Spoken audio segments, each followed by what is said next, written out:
سلام عزیزان، خسته نباشید. محمد هستم، کارشناس دارویی. چند روز پیش ویدیو دیدم، یه خانمی نوشته بود که ترامادول بخورید برای دیرنزالی. من برای همین گفتم یه ویدیو چند دقیقه بذارم توصیه کنم که به هیچ عنوان تحت هیچ شرایطی ترامادول نخورید. ترامادول مزخرف ترین داروی تو دسته داروی، آخه داروی شبه مخدر صنعتیه. یعنی شما اگه بری از همون مواد اصل کاریش استفاده کنی بهتر از ترامادوله. ترامادول به شدت مغز به هم میریزه، روان به هم میریزه.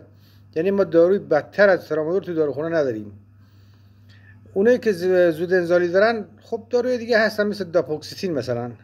البته بهتره با نظر پزشک اورولوژیست مصرف شه، ولی خیلی خیلی خیلی بهتر از داروی مثل ترامادول و این چیزاست. تحت هیچ شرایطی ترامادول استفاده نکنید. و اون داپوکسیتین هم در واقع داروی ضد افسردگیه. داروی ضد افسردگی سروتونین رو به اصطلاح افزایش میده. سروتونین افزایش میده، ریلکس میکنه آدم رو. برای همین ممکنه تا 20 دقیقه تا نیم ساعت تأخیر بده داپوکسیتین 20ش.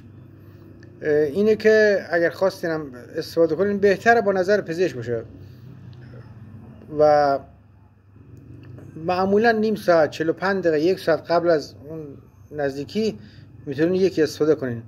البته باز بستگی به شرایطتون داره، وزنتون، نمیدونم سنتون.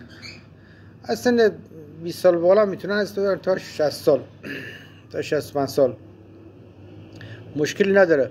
ولی بهتر اینه که با پزشکتون مشورت، حداقل با یه پزشک عمومی مشورت کنین که ما همچین مشکلی داریم میخوایم استفاده کنیم داپوکسیتین رو. ولی اون چیزی که من اطلاعات دارم و تجربه دارم تا حالا مشکلی برای کسی ندیدم ایجاد شد توی 30 سال و خوبم جواب میده داپوکسیتین. حتما اگر خواستین دارویی برای این جریان استفاده کنین، برای زود انزالی، داپوکسیتین استفاده کنین، نه ترامادول. من نمیدونم اون خانم چیکار است که میاد همچین دستوری میده که ترامادول استفاده کنین که نمیدونم فلان کنین به همان کنین. میگم اصلا از ترامادول با دارو بدتری نداریم دیگه. الان مدت هاست از داروخونه جمع شده، بعضیا که میارن همینجور قاچاقی میفروشن. نمیدونم دیگه چی بگم به خدا. برای همین گفتم یه چند دقیقه مزاحم بشم و این مطلب رو متذکر شم. اگر که ما رو سابسکرایب ندارین، سابسکرایب و لایک یادتون نره. زنگوله رو بزنین که حالا ویدیو بعدی گذاشتم در جمع باشین، بیاد براتون. زنده باشید، خدا نگهدارتون.